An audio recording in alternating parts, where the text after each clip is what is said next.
గిరిగుట్టలో CM Revanth Reddy పర్యటిస్తున్నారు. హైదరాబాద్ నుంచి నేరుగా వేద పాఠశాల ప్రాంగణానికి చేరుకున్నారు సీఎం. పెద్దగుట్టపై వేద పాఠశాల నిర్మాణానికి శంకుస్థాపన చేస్తారు. టెంపుల్ సిటీలో 15 ఎకరాల విస్తీర్ణంలో 43 కోట్ల రూపాయలతో ఈ వేద పాఠశాలను నిర్మించనున్నారు. ఆలయానికి సంబంధించి పలు అభివృద్ధి పనులకు శంకుస్థాపన చేస్తారు.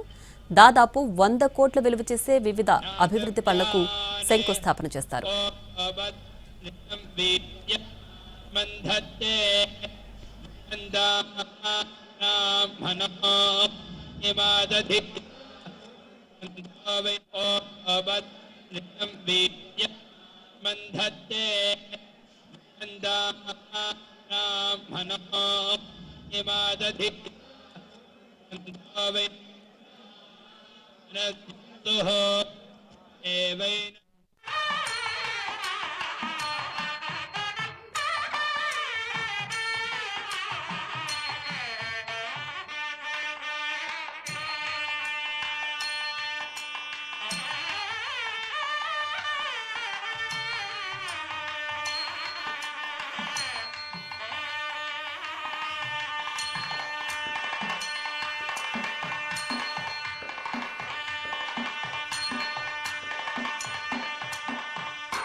యాదగిరిగుట్టలో పర్యటిస్తున్నారు సీఎం రేవంత్ రెడ్డి. హైదరాబాద్ నుంచి నేరుగా వేద పాఠశాల ప్రాంగణానికి చేరుకున్నారు సీఎం.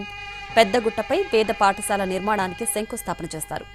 టెంపుల్ సిటీలో 15 ఎకరాల విస్తీర్ణంలో 43 కోట్ల రూపాయలతో ఈ వేద పాఠశాలను నిర్మించనున్నారు.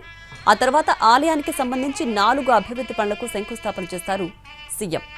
కొండపైన స్వామివారి కళ్యాణ ఉత్సవాలకు నిర్వహణకు ప్రత్యేక మండపం, స్వామివారి దీక్షలు తీసుకునే భక్తుల వసతి కోసం ప్రత్యేక భవనం, కాలినడకన మెట్ల మార్గానికి ఎండ వాన తగలకుండా పైకప్పు నిర్మాణం, వాయువ్య దిశ ద్వారా భక్తులు నేరుగా ప్రధాన ఆలయం చేరుకునేలా కొత్త మార్గం ఏర్పాటుకు శంకుస్థాపన చేరున్నారు సీఎం రేవంత్. దాదాపు 100 కోట్ల విలువ చేసే వివిధ అభివృద్ధి పనులకు శంకుస్థాపన చేస్తారు.